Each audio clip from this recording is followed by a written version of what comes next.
সম্মানিত দিনী ভাই ও বোন, আজ আপনাদেরকে মহান আল্লাহ তাআলার এমন দুইটি নামের কথা বলে দিব। এই দুইটি নাম মাত্র 3 বার পাঠ করে যেই ব্যক্তির নামের উপরে ফু দিবেন, ওই ব্যক্তির মন যত কঠিনই হোক না কেন, সে আপনার বাধ্য হয়ে যাবে। শুধু বাধ্য হবে না, সে আপনার জন্য পাগল হয়ে যাবে। যতক্ষণ পর্যন্ত না সে আপনাকে কাছে পাবে, ততক্ষণ পর্যন্ত সে ছটপট করতে থাকবে। সুবহানাল্লাহ। সম্মানিত দিনী ভাই ও বোন আমার, এই আমলটি খুবই পরীক্ষিত, প্রসিদ্ধ এবং শক্তিশালী একটি আমল। একটি সত্য ঘটনা শুনলে অবাক হয়ে যাবেন, আশ্চর্য হয়ে যাবেন। একটি ছেলে একটি মেয়েকে খুব পছন্দ করত। অতঃপর ওই ছেলেটি মেয়েটিকে প্রেমের প্রস্তাব দেয়। মেয়েটি এক পর্যায়ে তার প্রস্তাবে রাজি হয়ে যায়। অতঃপর এইভাবে চলতে লাগে তাদের প্রেম। দীর্ঘ কয়েকটি বছর পরে হঠাৎ করে একদিন তাদের মাঝে ভুল বোঝাবুঝি তৈরি হয়। ভুল বোঝাবুঝি হওয়ার ফলে মেয়েটি ওই ছেলেটিকে ছেড়ে চলে যায়। মেয়েটি চলে যাওয়ার কারণে ছেলেটি ভীষণভাবে ভেঙে পড়ে। ছেলেটি খাওয়া দাওয়া বন্ধ করে দেয়, পড়ালেখা বন্ধ করে দেয়, সমস্ত কিছু বন্ধ করে দেয়। এক পর্যায়ে ছেলেটি যখন কোনোভাবে মেয়েটিকে ভুলতে পারছিল না, অতঃপর ওই ছেলেটি বিভিন্ন তান্ত্রিক, বিভিন্ন কবিরাজের শরণাপন্ন হয়। কিন্তু বিভিন্ন চিকিৎসা নেওয়ার পরেও কোনো কাজ হয় না। এমনকি কোনো চিকিৎসক বা কবিরাজ বা তান্ত্রিক তাকে এমনটাও বলে দেয় যে আমরা এই চিকিৎসা করতে পারবো না, আপনি যার জন্য আসছেন তিনি অত্যন্ত কঠিন হৃদয়ের মানুষ, চিকিৎসা করে কোনো লাভ হবে না, আমরা হাজার চেষ্টা করেও তাকে আপনার বাধ্য করে দিতে পারবো না। এইভাবে কবিরাজরা যখন ব্যর্থতা স্বীকার করলো, অতঃপর ওই ছেলেটি কোনো উপায় না পেয়ে ইউটিউবের মধ্যে বিভিন্ন ভিডিও দেখতে লাগলো কিভাবে তার সেই প্রিয় মানুষটিকে ফিরে পাওয়া যায়।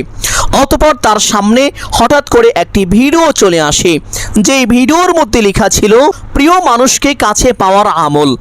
অতঃপর ওই ব্যক্তিটা ভিডিওতে ক্লিক করে ভিডিওটা দেখে। ভিডিওটি দেখে তার কাছে খুবই ভালো লেগেছিল। অতঃপর ব্যক্তিটা ভিডিওটি দেখে যেইভাবে আমলটির কথা বলেছিল সে সেইভাবে আমলটি করলো। ব্যক্তি নিজেই বলেছেন, আমলটি করার পরে মেয়েটি নিজে থেকেই ছেলেটিকে ফোন করে তার সেই ফিরে আসার কথা জানিয়েছেন। সুবহানাল্লাহ। সম্মানিত দিনী ভাই বোন, আজ আপনাদেরকে সেই পাওয়ারফুল, শক্তিশালী, পরীক্ষিত আমলটির কথাই বলে দিচ্ছি। যদি আপনি এই আমলটি করতে পারেন, অবশ্যই উপকৃত হতে পারবেন। অনেকে আছেন প্রিয় মানুষ ছেড়ে চলে গিয়েছে, আপনার প্রিয় মানুষ আপনার কাছে চলে আসতে বাধ্য হবে। অনেকেই একজন আরেকজনকে পছন্দ করেন, বলতে পারছেন না। আপনি যদি এই আমলটি করেন, মহান রব্বুল আলামিন ওই ব্যক্তির অন্তরের মধ্যে আপনার প্রতি এত ভালোবাসা, মায়া, মহব্বত সৃষ্টি করে দিবেন যে সে নিজেই এসে আপনাকে ভালোবাসার কথা বলবে। এমনকি ওই ছেলেটি ওই মেয়েটিকে বিবাহ পর্যন্ত করে ফেলেছে। সুবহানাল্লাহ। আপনারাও যদি এই আমল করতে পারেন, মহান রব্বুল আলামিন হয়তো এই আমলের বরকতে আপনার সেই প্রিয় মানুষকে আপনার আপন করে দিবেন। সম্মানিত দিনী ভাই ও বোন আমার, এই আমলটি কখন করিবেন, কিভাবে করিবেন, প্রত্যেকটি বিষয় আপনাদেরকে সুস্পষ্টভাবে বলে দিব। সকলেই গভীর মনোযোগ দিয়ে শুনবেন ইনশাআল্লাহ।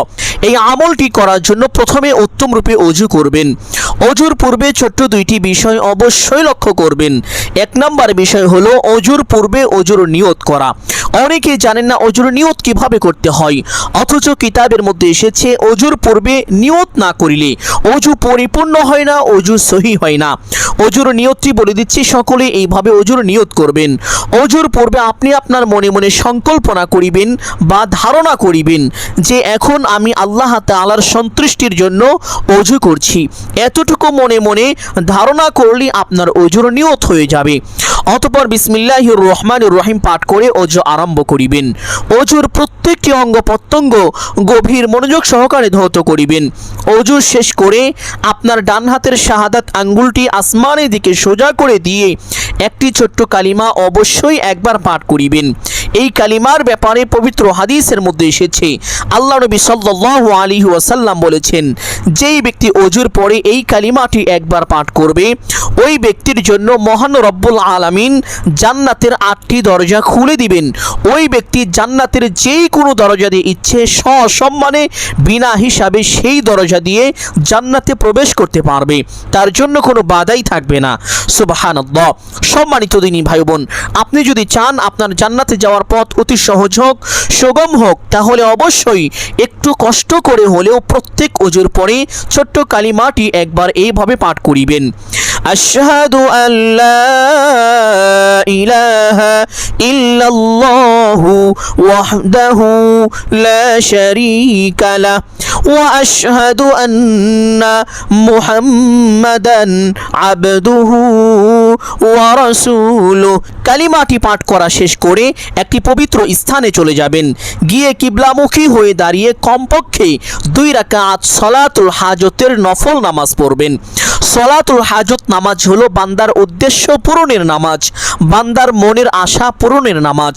পবিত্র হাদিসের মধ্যে এসেছে, এক সাহাবী রাদিয়াল্লাহু তাআলা আনহু তিনি খুব অভাবের মধ্যে ছিলেন। অতঃপর নবীজির দরবার এসে আরজ করলেন, ইয়া রাসূলুল্লাহ সাল্লাল্লাহু আলাইহি ওয়াসাল্লাম, অভাব অনটন দুঃখ কষ্ট চতুর্দিক থেকে আমাকে গ্রাও করে ফেলেছে। আমার ঘরের মধ্যে খাবার পর্যন্ত নাই, কি খাবো? খোদার ঝালায় আমরা অতিষ্ঠ হয়ে গিয়েছি। আল্লাহ নবী সাল্লাল্লাহু আলাইহি ওয়াসাল্লাম ওই সাহাবীকে বললেন, তুমি বাড়িতে যাও, গিয়ে উত্তম রূপে ওযু করো, অতঃপর 2 রাকাত সলাতুল হাজত নামাজ পড়ো।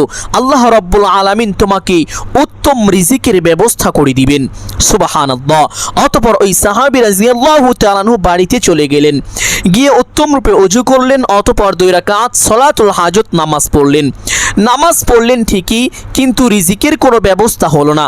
অতঃপর সাহাবী হতাশ হয়ে আবার নবীজির দরবারে চলে আসলেন, এসে আরজ করলেন, ইয়া রাসূলুল্লাহ সাল্লাল্লাহু আলাইহি ওয়াসাল্লাম, যেভাবে বলেছেন আমল তো করেছি, কিন্তু রিজিকের কোনো ব্যবস্থা হচ্ছে না। নবীজি বললেন, তুমি আবার বাড়িতে যাও, গিয়ে উত্তম রূপে ওযু করো, অতঃপর ভালোভাবে 2 রাকাত সলাতুল হাজত নামাজ পড়ো। সাহাবী আবার বাড়িতে গেলেন, গিয়ে উত্তম রূপে ওযু করলেন, অতঃপর সঠিক নিয়মে 2 রাকাত সলাতুল হাজত নামাজ পড়লেন। সাথে সাথে তার ঘরের মধ্যে এমন একটি মেশিন তৈরি হয়ে গেল, যেই মেশিন দিয়ে শুধু আটা বের হচ্ছিল। সাহাবী এই মেশিন দেখার পরে অবাক হয়ে গেলেন, আশ্চর্য হয়ে গেলেন। কিন্তু সাহাবী জানতেন, নবীজি আমাকে যে আমলের কথা বলেছেন, এই আমলের ফসল হচ্ছে এই মেশিনটি। অতঃপর সাহাবী রাদিয়াল্লাহু তাআলা আনহু তার ঘরের মধ্যে যে সমস্ত খালি পাত্র ছিল, সমস্ত পাত্রগুলো আটা দিয়ে ভর্তি করে রাখলো। সমস্ত পাত্রগুলো যখন আটায় ভর্তি হয়ে গেল, তখন ওই সাহাবীর মনের মধ্যে এই চিন্তা আসলো যে এই ছোট্ট মেশিন দিয়ে এত আটা কিভাবে আসছে। অতঃপর সাহাবী রাদিয়াল্লাহু তাআলা আনহু এক পর্যায়ে টান দিয়ে মেশিনটা উপড়ে ফেললেন এটা দেখার জন্য, কিন্তু সাথে সাথে আটা আসা বন্ধ হয়ে গেল।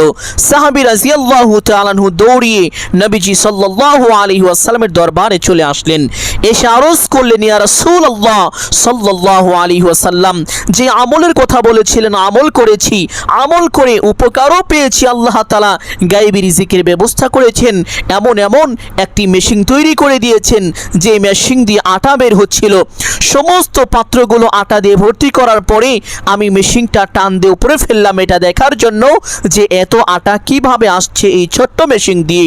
ইয়া রাসূলুল্লাহ, যখনই টান দিয়ে উপরে ফেললাম, উপরে ফেলার সাথে সাথে আটা আসার কোনো চিহ্নই আমি খুঁজে পেলাম না। নবীজি সাল্লাল্লাহু আলাইহি ওয়াসাল্লাম সাহাবীকে বললেন, ও আমার সাহাবী, তুমি যদি আজকে এই মেশিনটি উপরে না ফেলতে, তাহলে কিয়ামত পর্যন্ত এই মেশিন দিয়ে আটা বের হতো, আমার উম্মতরা এই মেশিনের আটা ভোগ করতে পারত। সুবহানাল্লাহ।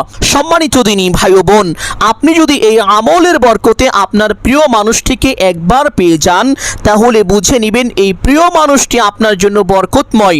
আল্লাহ রাব্বুল আলামিন এতে আপনাকে অনেক শান্তি দিবেন এবং আপনার সংসারটাকে সুখে পরিপূর্ণ করে দিবেন। সুবহানাল্লাহ। এই মানুষটি আর আপনাকে ছেড়ে কখনোই চলে যাবে না। সম্মানিত দিনী ভাই ও বোন, এই জন্য প্রথমে 2 রাকাত সলাতুল হাজতের নফল নামাজ পড়ে নেবেন, অতঃপর এই আমলটি করবেন। আমলটি করার জন্য সলাতুল হাজত নামাজ পড়ে সে স্থানে বসে সর্বপ্রথম নবীজির মহব্বতে সহি শুদ্ধ করে কমপক্ষে 3 বার দুরুদে ইব্রাহিম এইভাবে পাঠ করিবেন।